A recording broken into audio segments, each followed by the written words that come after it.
most important time of the day. Hello, world. It is time for Girl Chat. And speaking of important, January is National Slavery and Human Trafficking Prevention Month. I'm so excited that we're talking about this. According to the Department of Defense, human trafficking is a $99 billion a year operation, and 4.5 million people worldwide are forced victims of sexual exploitation. Guys, that's 20% of which are children. Jeannie, I know that this is a cause that is so near and dear to your heart. I see you're wearing blue, which is the international color of human trafficking awareness. You've been so outspoken about what we can do to help stop trafficking and advocate for survivors. Tell us why raising awareness is so important, not just this month, but all year round.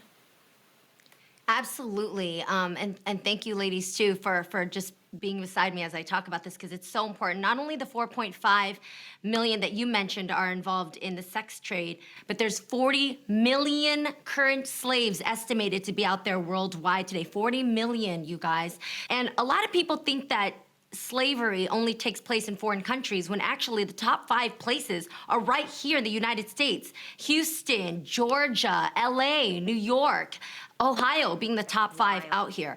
And so just this past week, there was a very, very famous raid that just took place where 33 children were rescued in Los Angeles. It was called Operation Angels, Lost Angels.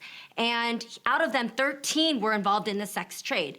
And so while this is Anti-Trafficking Awareness Month, I want to give some people some tips that you can be aware of all year round, because it takes us, the people in the everyday streets, in the everyday community, to catch traffickers, to catch the actual interaction taking place. That operation was arranged, and those kids were saved because people who lived in that neighborhood actually spotted things and tipped FBI agents to let them know that there was activity taking place. So here are some basic signs that I want you guys to look out for when it comes to somebody that might be trafficked, okay? Yes. Number one is if you find somebody who might be living with their employer, or they may be living in some type of residence that seems overoccupied with people. If you see a house or a business that's crammed with people, that just seems a little unnerving or a little unusual. Second thing is if somebody seems abused, if they look a little disheveled, if they seem that they've been harmed in any way. Especially a big sign is if somebody doesn't make eye contact with you. If you talk to them, if you engage with somebody, whether they're a child or they're an adult, if they seem a little nervous or if they seem really apprehensive towards law enforcement, that could be a sign of trafficking. So things like just being very cognizant to what you see when you interact with people. Another sign might be if somebody doesn't have their documentation, or doesn't have their ID, doesn't have any identification with them. That's also a major sign. And if someone seems very submissive or fearful, if they're not able to answer questions on their own, if they need to have somebody there with them, these are all signs that we need to reach out as a community and help one another. So if you do spot somebody like that, do not interject, do not involve yourself directly in the situation, because it could be very dangerous, but immediately just kind of take observational notes, make sure that you ID who this person is, look at the environment. Sometimes they'll be not very far from the trafficker or where they're forced to be employed. Take notes of all that. Yeah. And then there's a national traffic hotline. I want to tell everybody this number. And if you can, I'd actually put this in your phone, because when you get nervous, you'll probably forget this number. And I want you to have access to it, because again, we are the eyes on the streets. We are the ones that are able to catch any activity that's out there, to tip the right officials to help us in stopping trafficking. So the number is 888-373-7888. That's 888-373-7888. Put it in your phone so you have it, and educate yourself about this. Trafficking happens in so many different ways, not just through sex, but through forced labor. It could be the massage salon that you go to. It could be the person that you hire to clean your house.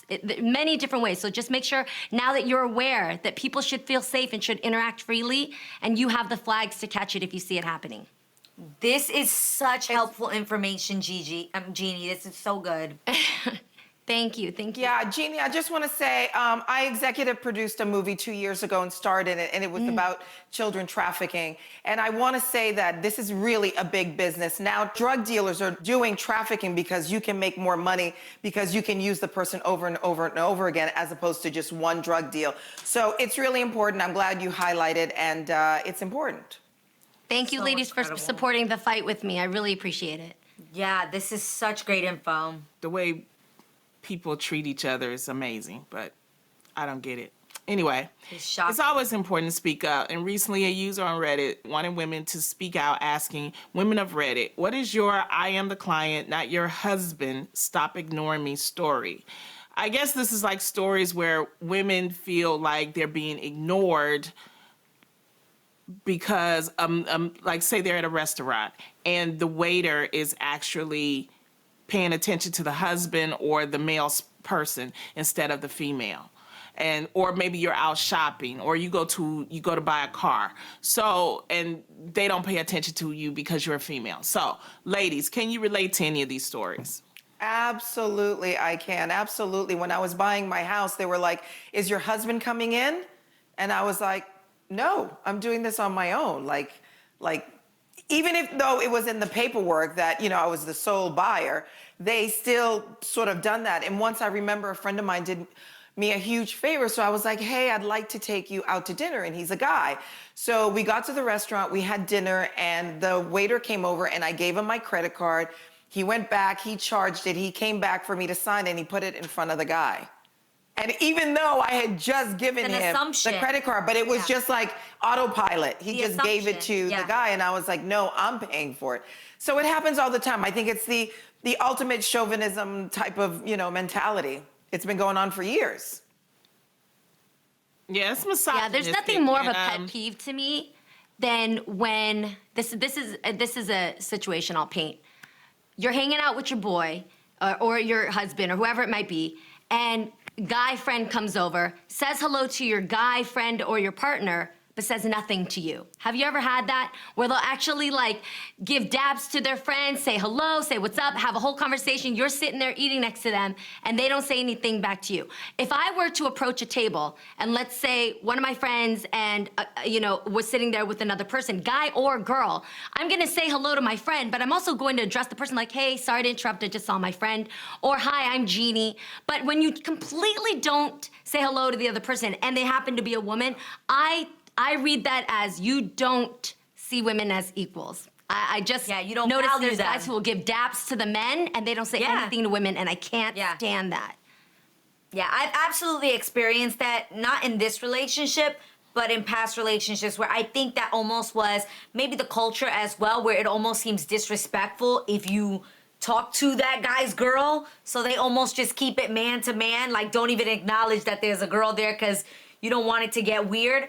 But I have to say, I am so grateful that I haven't experienced this in the ways of stories that I've heard of people. Even, when they're at doctor's offices, I've heard of women literally say that if they're at a doctor's office with their spouse, that the doctor will speak to the man as if the woman isn't smart enough to comprehend or understand what's happening in her own body, but explain it to the man as if he can absorb the information better. So I can see how that is just so degrading to some extent. Like, you're like, hello, I'm right here. So I'm glad I haven't personally experienced, but I've heard so many stories of things like this, and we just have I think the key to ending this is speaking up. I think, women, don't be shy, don't be, polite about it, because it's an impolite situation. That's when you say, hi, I'm actually here, excuse me, please speak to me. I don't know why you keep referring to my husband. I am fully capable of understanding this conversation.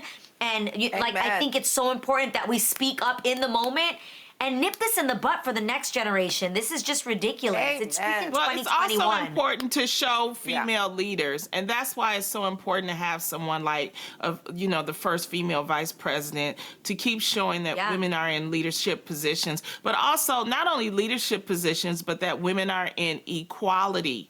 We're equal to men. It's not this, until we get this together with how we want our relationships to be, you're always going to have that mentality. How we raise our children, how we raise our sons, is very, very important, that women are just as important as the males. So we just have to keep working on it. But you're right, Munchkin. You have to speak up. When you see something happen to yourself, speak up so that at least makes that person aware. Absolutely. All right, you guys, up next, rapper Kodak Black recently received a pardon from former President Trump. It feels good to say that. But before he got pardoned, Kodak had put out a tweet saying he would donate $1 million to charity within the year if that were to happen. However, following Kodak's release, many fans noticed that Kodak's tweet had been deleted and started accusing him of not putting his money where his mouth is. So it got so bad that his lawyer had to put out a statement. He said that he advised Kodak to delete his tweet for legal reasons, and that Kodak has been giving graciously to charities since his release. So, ladies, this makes me think a couple of things.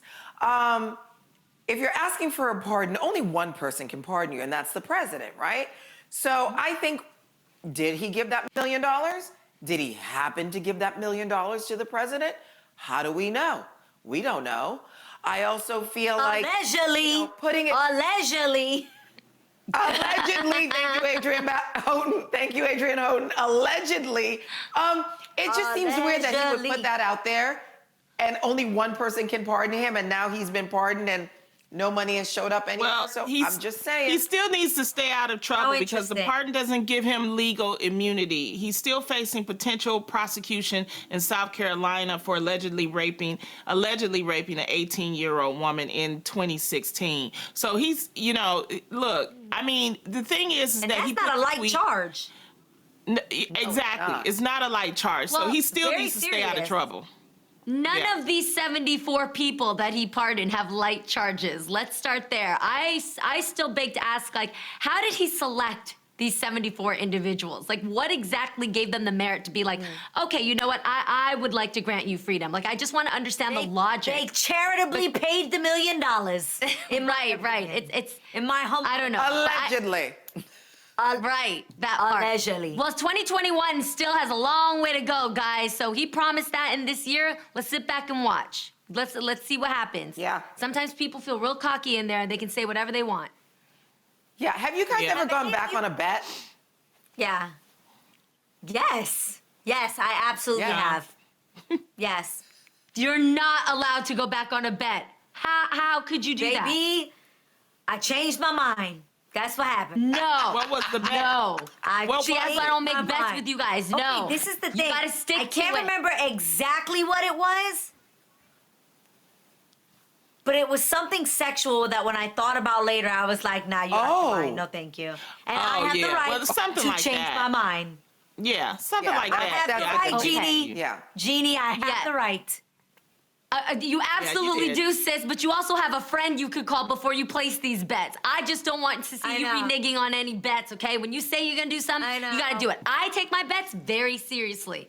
I'm very competitive, and I love when I get held accountable, especially my family. My family's had haircuts over bets that they've had to do, tattoos removed that they had to do for bets. Yes. Absolutely, and you have to follow through. Oh, y'all are too serious. That's amazing. That's crazy. Nope, your word is your bond, baby. In my family, all day. A haircut, okay, but a tooth removed? All right, you guys, we got to take a break. No, a tattoo. There's more girl chat coming up.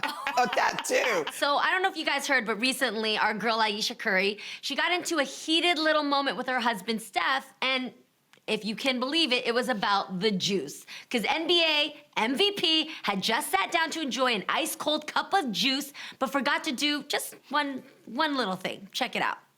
I really want some cranberry juice. Let me get some cranberry juice. The audacity of this man. The audacity. Yo, I see a face, I see a case, guys. What's up with this, man? Can you relate to Ayesha calling out Steph for this fridge foul? I love that she focused on the cup. She showed the evidence, the tea, the juice in the cup.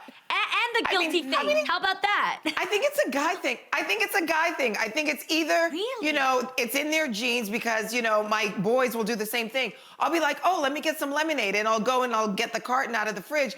And there'll be a tiny drink left. A sip, not even a sip.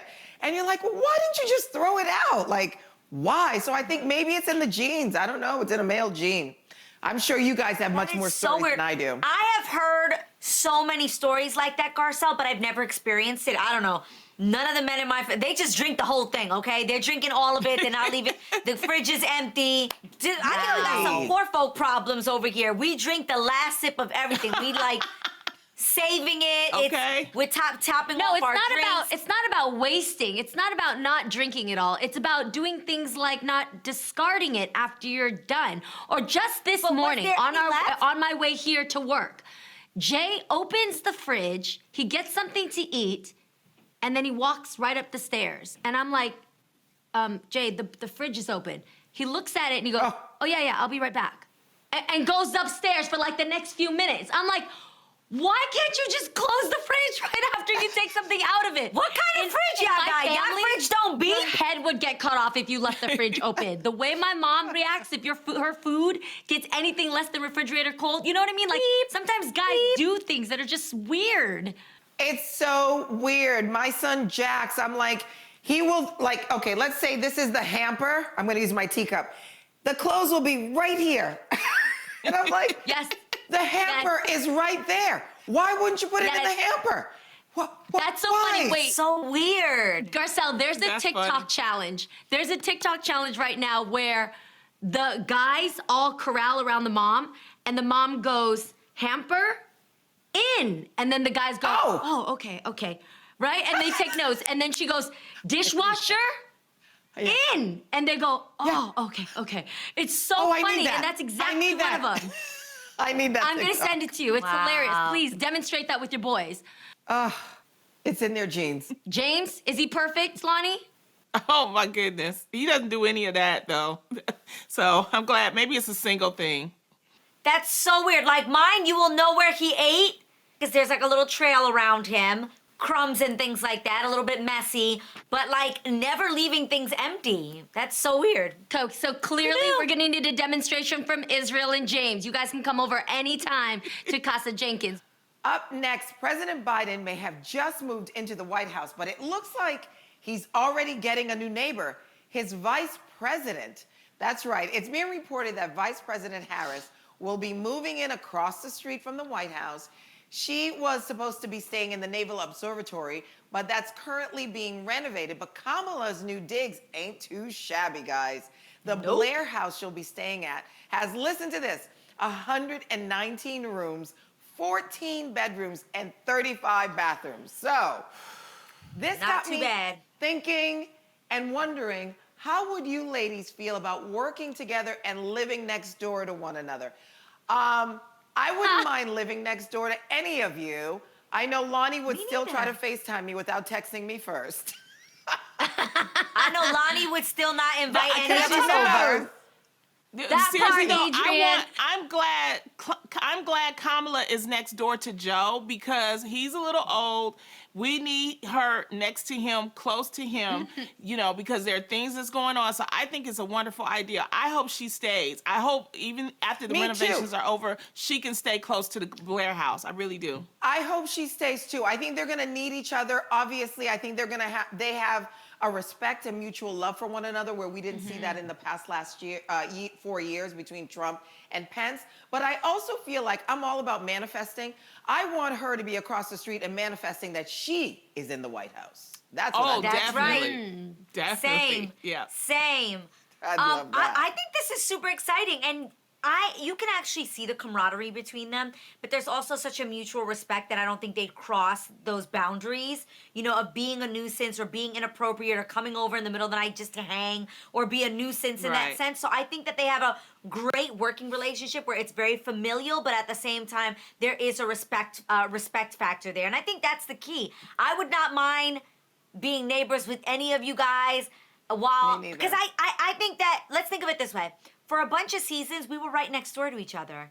I don't think that any of us ever pushed it to the point where it was like, this is uncomfortable, this is awkward, I need my me time. Maybe I felt like You that talking about in the sometimes, dressing but room? barely ever. Yeah.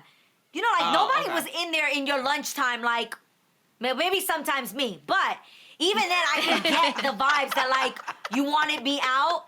I could read the room, you know what I'm saying? Like, I think we all have somewhat of some common sense of when you should and should not come and bombard Yes. people's homes and when you should give people Right. space.